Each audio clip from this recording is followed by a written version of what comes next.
Hello and welcome back to another chapter of my remastered read-through of Umineko no Nakakoro ni.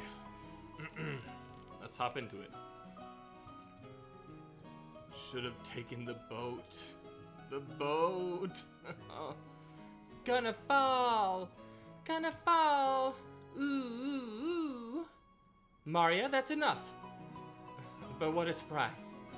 I thought there was nothing that could scare Battler-kun. This guy can't handle vehicles for some reason. Always yells about falling and sinking and stuff. You're a disgrace of a man, you are. Shut up! That thing was seriously shaking too much. I got a little stressed since it was my first time on such a small plane. You call that a little stress? Sounds like it'd be fun. Take an overseas vacation with you, huh, Battler? Would you like to go to Egypt with your aunt? You'd get to ride a plane for a full 14 hours. Now there's a good plan. Battler, you should go let Avane-san toughen you up some. But boy, were you hilarious. Ha ha ha. Oh, now. Everyone's got their own strong and weak points. It's bad to laugh at them. You're laughing too, Dad. Maria, you shouldn't laugh anymore. Shouldn't laugh anymore? Ooh. Damn it. Is being scared of planes really such a big deal? Everyone obviously thinks I'm a big oaf now.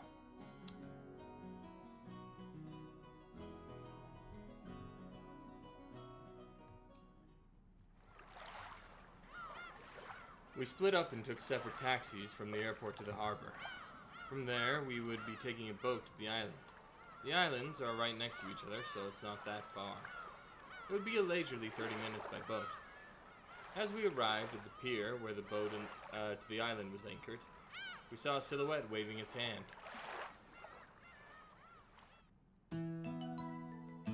George Nissan! It's been so freaking long! Oh, Jessica! It's been a year since I saw you. You've gotten taller again, haven't you? Don't give me that. It's embarrassing hearing that every year. Hey, Aniki. You've got to be kidding. Is that really Jessica? Wait a sec, George. This mess of beast is Battler? We both stared down at each other. She definitely didn't look this grown up in my memories, but I do remember her crazy way of talking. Yo, Jessica. What's this now? You're kidding me. You're really looking like a woman now. Cool. Screw you. I'm a blushing flower of 18. Just like hair grows out, so does the other stuff. And what about you? Got anything to back up that ridiculous size? Do you remember to grow any actual muscle? Better believe it. I'll show you how much training I piled up since back then. Oh, cram it. I'll beat you with your own game. This headstrong girl's name is Ushimiya. She was born under the same unlucky star as me, sharing the same kind of weird name. You see, that is pronounced Jessica. She's Dad's older brother's daughter. The older brother happens to be the eldest son of the family, so I guess that also technically makes her a direct heir of the Ushimiya family. Since Jessica and I are the same age and have the same have that type of boy-girl rivalry between us, we've always been used to fighting and joking around together whenever the relatives gathered. Jessica grew more quickly, and she always had me beat in terms of size and physical strength. So when we scuffled as a contest of strength like this, it usually went Jessica's way. Even though I clearly understand I'm bigger now, I still feel like I can't win against Jessica with my strength.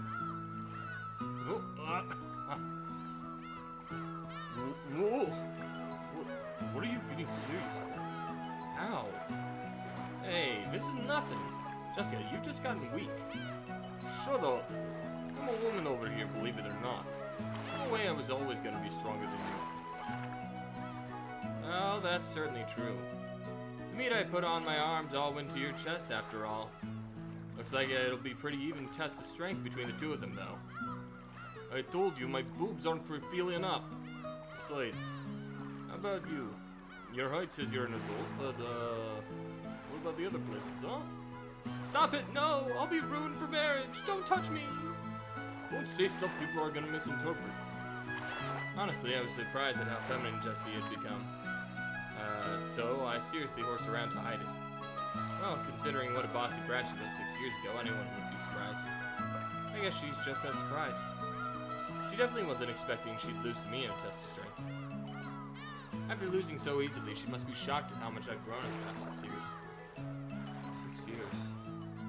Once again, I'm being shown what a huge gap of time it was. Crap. Total defeat. Looks like I'm no match for you anymore. That's not true. Even Battler has his weaknesses. Right, Maria-chan? Ooh, gonna fall, gonna fall! Maria, let's keep that a secret, alright? Fool? What the hell's that? Sorry, but you won't be seeing that weakness of mine. After all, the nightmare plane trip's already over and done with. Only thing left is the nice, quiet splashing on the boat trip. Never thought I'd be so fond of that piece of junk boat. What? George, is something wrong with his head? You'll understand soon.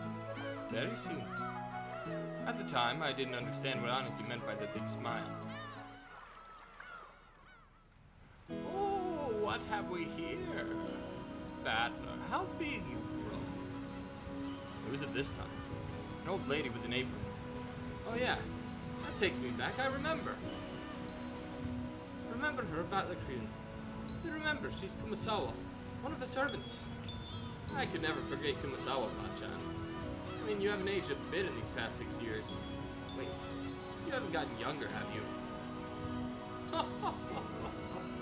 Lately, my skin's been getting all smooth and silky. And look, hasn't my chest gotten even bigger as well? Give me a break. Chicks I'm looking for, damn it. Not grannies. Jokes I cracked about Jessica were being used against me. Come to think of it, she was always the type to tease me. So what? Stop. People with one foot in the coffin shouldn't be jumping around. To sport with the young is the best rejuvenation medicine. It's rare for you to come pick us up, Kumasawa. What a curious turn of events this is. Normally, whenever you're entrusted with something to do, your lumbago always kicks in. Arch as ever, Ava. I found myself with some urgent purchases to make, and while I was at it, I thought I would welcome you. Although it does give a bad impression if the one waiting to greet you is a decrepit old woman. Auntie Ava spoke sarcastically, but Kumasawa Bachan's years of experience were nothing to sneeze at. She was more than capable of smoothly and coolly letting that comment slide.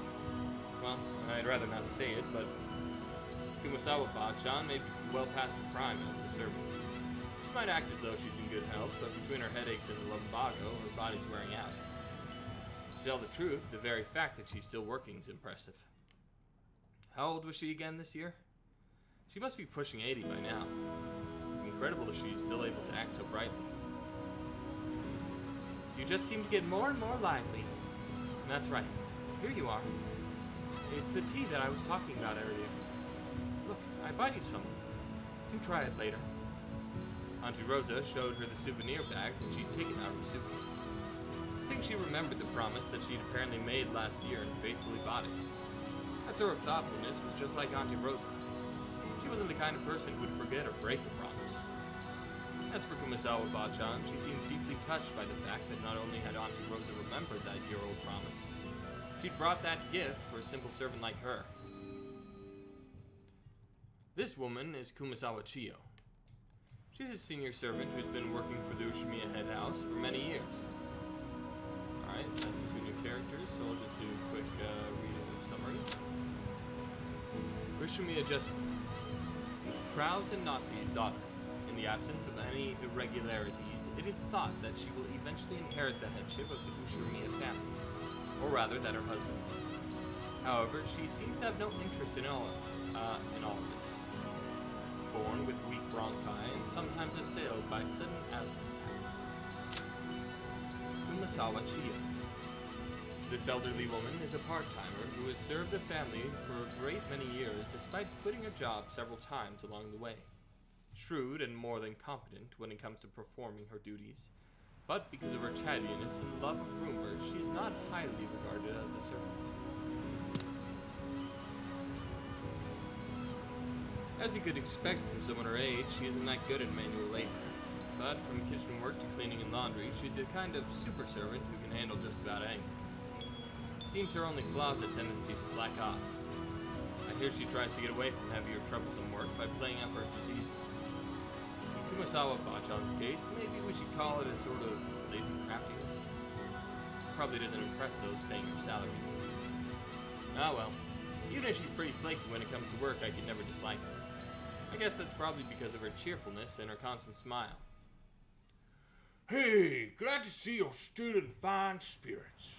How's your back doing? Even with the medicine, it's not getting one whit better. According to the doctor, nothing can be done for this one. It's what's called an incurable disease. Blows me away how you kept getting prettier, Jessica. Be glad you ended up like Nazi. Really? Personally, I don't think I look like her at all. I mean, I don't even want to be like my parents. Because I don't got any respect for them. Now, you shouldn't say such things. It's amazing how many people don't want to be like their parents in our family. Oh, that's me. Hell no, don't you dare start taking after me. Your nose looking like mine already pisses me off. What are you talking about? It's ridiculous how completely alike you are. And like your father. Come on, you can't be serious. How am I like Dad? Yours copying arrogance and self-importance. Father's blood's especially strong in you and me, son. Wouldn't you say, Rosa? Oh, absolutely. Kraus Nissan and Rudolph Nissan are almost unbelievably like Dad. Alright already. Why am I the only one under fire from the girls? Hideyoshi, please help me out. My, Rudolph, you're always so popular with the ladies. I'm jealous. As usual, you're popular enough to make me jealous. Well then, everyone, shall we head over to the boat? Come now, Maria-san. Let's get on the boat together, all right? Get on the boat together. Ooh. Everyone, let's get on. Ooh. Hell yeah. This time around, I'm not going to be scared. I'm used to being shaken by the waves. With this piece of junk fishing boat, I'm less afraid of shaking than the engine breaking down and the boat drifting off. Oh, that's right, Battler. I forgot to tell ya. That fishing boat was completely decrepit, so it was taken out of use a few years back. Now we get taken to the island on another boat. Oh, that's right. It's Battler's first time on the new boat. It's super comfy and frickin' fast. It can go at crazy high speeds. Oh, that means less trip time, right? That's great. I mean, a boat might be better than a plane, but if you're telling me we can spend a little less time exposed to the danger of sinking, then that's awesomely great. Ooh. Is Battler gonna fall again? That's only on planes. Everything's fine now. No, it's apparently a modded high-speed boat. Captain's pride and joy. Seems he tinkered with it quite a lot. He was going on about how he attached 4 high-efficiency propellers to it, and how it can break 40 knots or the like. He bragged to me so much I ended up memorizing it. Me too. I remember since we're told about it every year. The captain said since he lost a speed contest with a foreign fishing boat a long time ago, he became obsessed with modern. He told us how his opponent back then could go over 30 knots, even though it was only a fishing boat. To fulfill his thirst for a revenge match, he created an awesome whole new super high-speed modded boat. I'm sure you'll love it, Battler. Super high-speed modded boat? My first thought was that this would be better than some beat-up old boat that might sink at any time, but for some reason I'm getting this feeling of foreboding.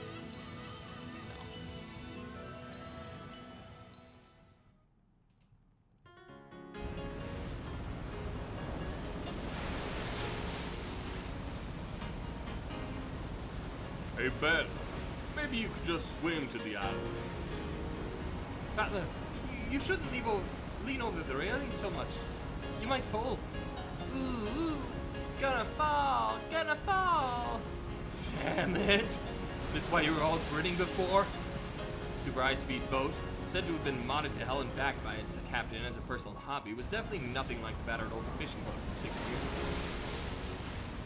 ago. Oh, it's shaking, it's shaking, it's shaking! I'm gonna fall, I'm gonna fall, I'm gonna fall! Ooh, ooh, ooh, gonna fall, gonna fall, gonna fall! Fall, I'll be in the sea, I'll drown, god damn it! Where's the parachute? No, the buoy! Give me a life jacket!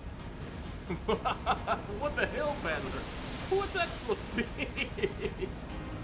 Jessica, Maria, it's not nice to tease. Battler, if you're scared, then just don't come out on deck.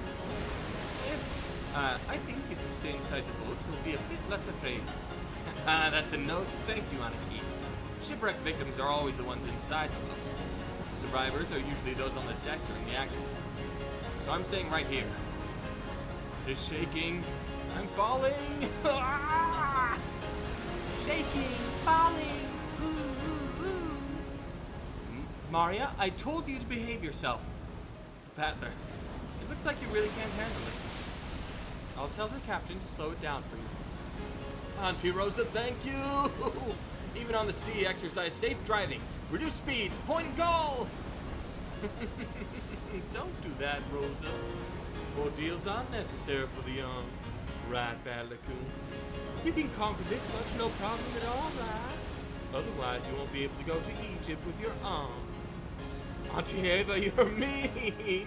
I'm gonna fall. Oh, life jacket! Parachute! Ah!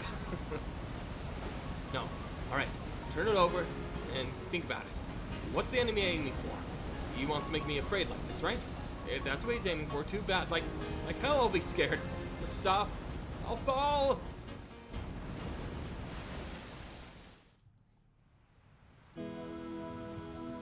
So after I made a huge fool of myself for a while, Auntie Rosa had a talk with the boat captain and he slowed down to a more manageable speed for me. Oh, I guess this is a bit better. Earlier I didn't even feel alive. The new speed, which I was capable of tolerating, was apparently extremely slow. But that was just completely insane. The whole boat was shaking, sliding and leaping on the ocean surface. Felt like I was riding on the back of a flying fish. Jessica was still guffawing at me as I leaned against the railing, tired and disheartened. I lost in a strength contest earlier, but I'm glad to know I have the edge where it counts. Seriously. Damn it. Go ahead and laugh. One of these days I'm gonna find your weakness and get back at you. Well, we'll see about that if you ever do find it, alright? Ooh, Battler worn out? Yeah, Battler's all worn out. I want to die on land, not in the ocean or the sky. Maria was patting my back, so I patted hers in return. Her expression was blank as usual, but I realized she wanted to console me.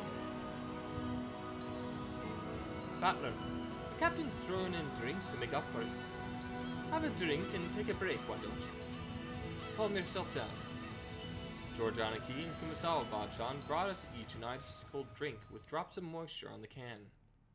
Judging from Kumasawa's big grin, our parents inside the boat were probably all rolling around laughing at my moment of pure terror. Damn it. I'm so embarrassed I can't bear to face anything. If I didn't change the subject somehow, I had the feeling I'd be the butt of everyone's jokes for the whole trip. So I tried to think of something harmless. Hey Jessica, how are Uncle Krause and Aunt Nancy doing? My old man and mom? Unfortunately, they're fine. Though every other word out of their mouths is study, which really pisses me off. I'm so jealous because it doesn't look like Uncle Hideyoshi or Rudolph say those kinds of things. Oh no, when I was slacking off during exams, I was always getting told exams. I thought it was annoying, but now I'm grateful. I knew it. George Aniki's as magnanimous as ever. As for me, I have to look after myself. No one says a thing to me. Well, not like I'd listen if they did. Oh, Battler, have you still not returned to your berth? Well, I go back now and then. I still have lots of clothes and stuff left at the previous house. Prattler has two homes? Well, something like that. Why? Why do you have two homes? Who? Only Maria, who couldn't really grasp the situation, voiced her naive question. However, the others just shot nervous glances at me, choosing not to respond even though they knew the answer. Maria? Look, you can see the harbor. Look, over there. Can you see it? Ooh, saw the harbor, saw the harbor. Apparently Jessica was trying to be nice by changing the subject. Ah well. I'd rather not talk about it if I can help it, but it's uncomfortable to have it treated like some kind of weird taboo. I don't mind it that much myself anymore. I'm an Ushamiya. The truth is, for the past 6 years, I've been living with my grandparents, on my late mother's side. And I've been using her family name. When those grandparents passed away one after another, I basically had no choice but to go back and live with the old bastard. Don't get me wrong, I didn't just run away from home or something. The only one at fault here is my dad. I don't really blame Kyrie. Being able to hold that old bastard's reins and ride him out is no mean feat. As for the betrayal the old bastard inflicted on my mom, well, unfortunately I haven't gotten over that. We'll be getting there soon. Georgianiki cleared his throat trying to change the topic. Please forgive my indiscretion. It seems this old woman has said too much already. If I've hurt your feelings, then... I don't mind it, and no one's feelings are hurt. Don't worry, Kumasawa. Kumasawa seemed to regret speaking out of turn. But I was more concerned about being worried over something like that, so I stood up and passed it off lightly.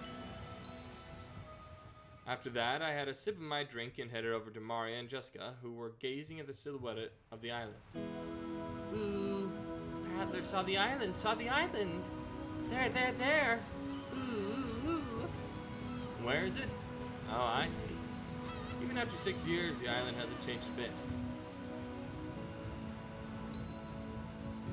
The small island silhouette in front of us had gotten pretty close. This island's name is Rokuji. It's a small island, about 10 kilometers around, located in the Izu archipelago. Since they call this archipelago the Izu 7, a lot of people think there are only 7 islands. But that's not true. There are actually more. Rokunjima is one of the minor islands that don't get counted. Even considering that, there are probably very few people who know about this island.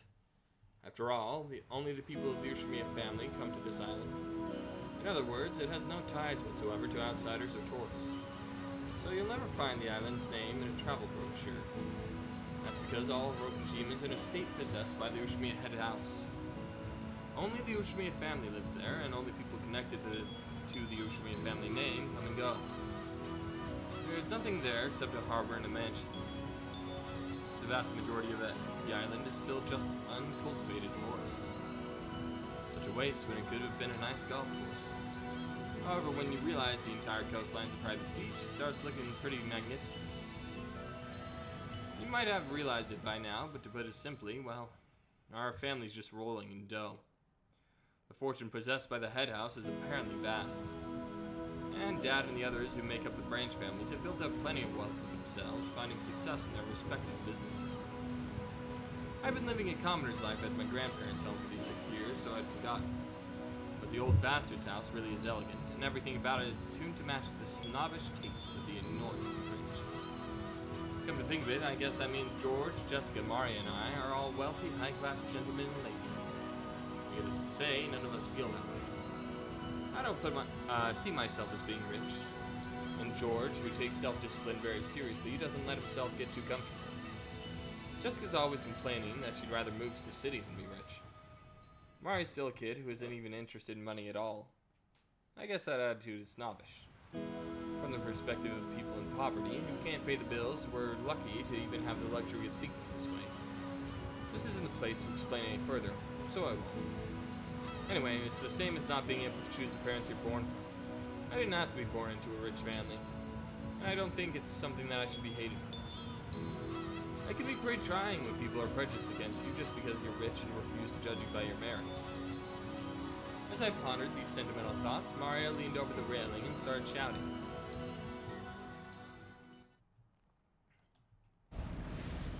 Ooh, What's wrong, Maria? You dropped something? Ooh, gone, gone, ooh. Maria kept yelling, gone, gone. From her words alone, you'd think she'd perhaps dropped something, but she was actually pointing over the ocean as she shouted. What's wrong? What's gone? I'll look for it too if you want. What is it? If she dropped something, then she probably would have looked down at the floor, but Maria was pointing out over the ocean. One would assume she'd seen something out over there, but she kept saying that something was gone. However, since my last memories of this place came from 6 years ago, I was able to spot it before Aniki, who comes here every year. What? If I remember correctly, wasn't there a torii or something on the top of a small crag around here? That's right. It was definitely there. I remember it since it was sort of like a landmark. The first thing to greet you when you get closer to the island. Whoa, you're pretty amazing, Ben. Even though it's been 6 years, you remembered. It was here, wasn't it? I remember too. There used to be a shrine and a torii-like thing standing all alone on the crag. And now that you mention it, they're gone, aren't they? They definitely were there last year, I think. Gone. Ooh.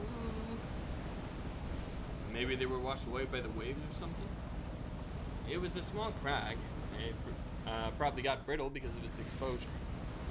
I think so too. It actually disappeared during the summer. Barely.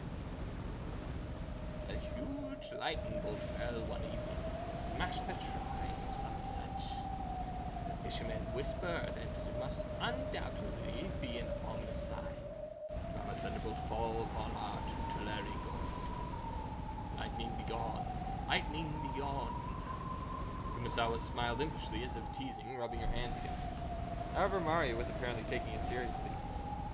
She stared fixedly over the ocean where the crag enshrining the local guardian deity was supposed to be. An ominous sign? Ooh. It's enough, Kumasawa. Maria isn't old enough to understand this kind of joke. It's alright, Maria. It's just a coincidence. Nothing scary is gonna happen. George Aniki put a hand on Maria's shoulder to calm her down, but Maria's sharp-eyed expression didn't budge. Ominous. Ominous. Maria muttered that word over and over. Apparently, repeating a single word over and over has been a habit of Maria's for a long time. However, since the word she was saying was quite literally ominous, it was a bit creepy.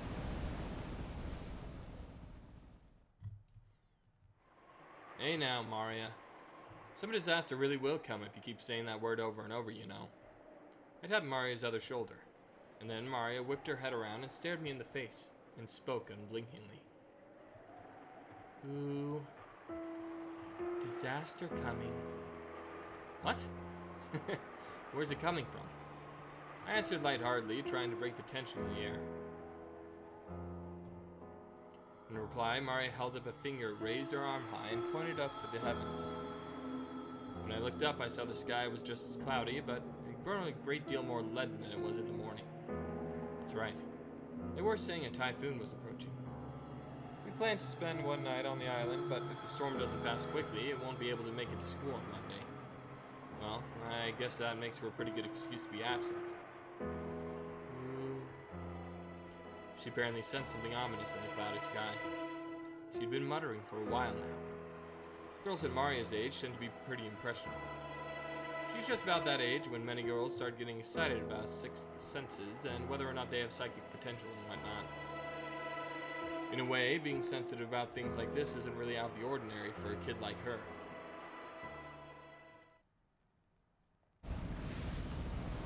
It's alright, Maria. The weather might get worse around tonight. But tomorrow it'll clear up and become a pretty blue sky. Ooh. Pretty blue sky.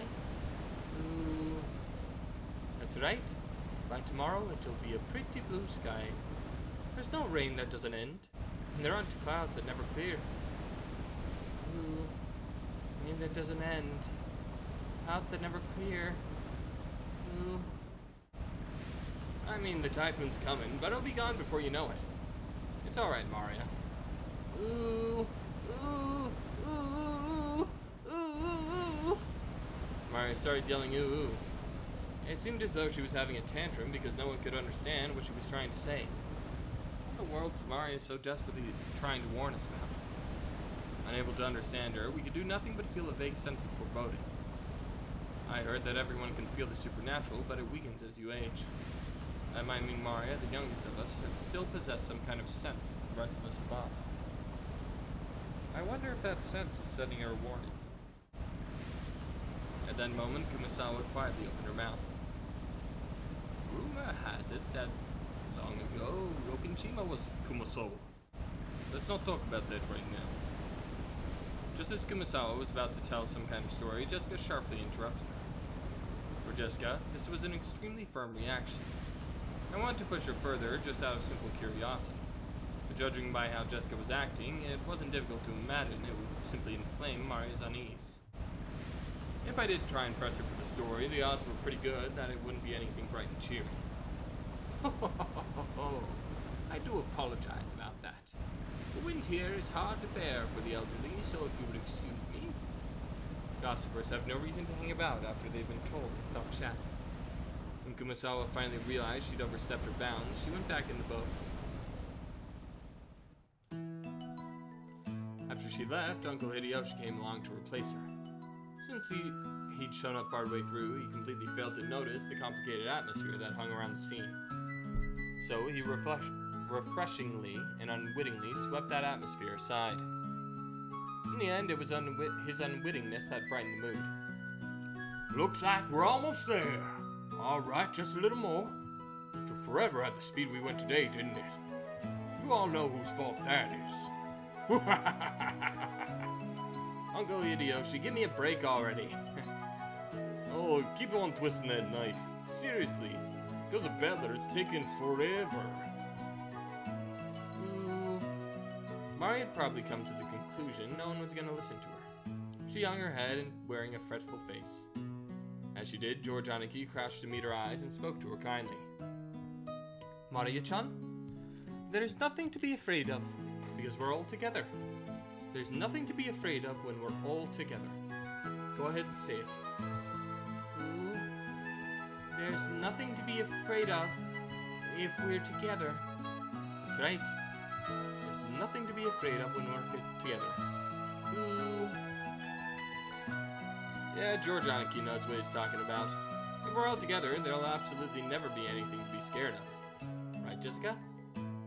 No doubt about that. George Nissan always tells the truth, Maria. Ooh, George always true. That's right. I don't lie. So trust me. There's nothing to be afraid of if we're all together. Ooh, George Oni-chan doesn't lie. I trust you. There's nothing to be afraid of when we're together. Ooh, not afraid! Maria jumped into George Aniki's arms and hugged him tightly. After Aniki patted her head, she jumped away. Her facial expression had returned so completely to normal that she looked like a totally different person from moments before. She was once again the ordinary Maria. Ooh, there's nothing to be afraid of anymore because we're all together. Ooh, ooh. That's it. You look better now. You're strong, Maria. Good girl. Ooh, I'm a good girl. Hey now, what's going on here? Maria didn't get seasick, did she? Huh?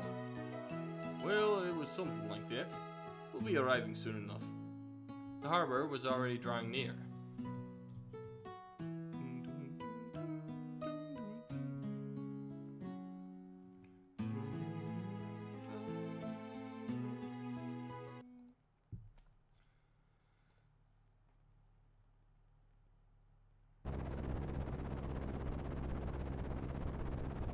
Alright, that's another chapter down.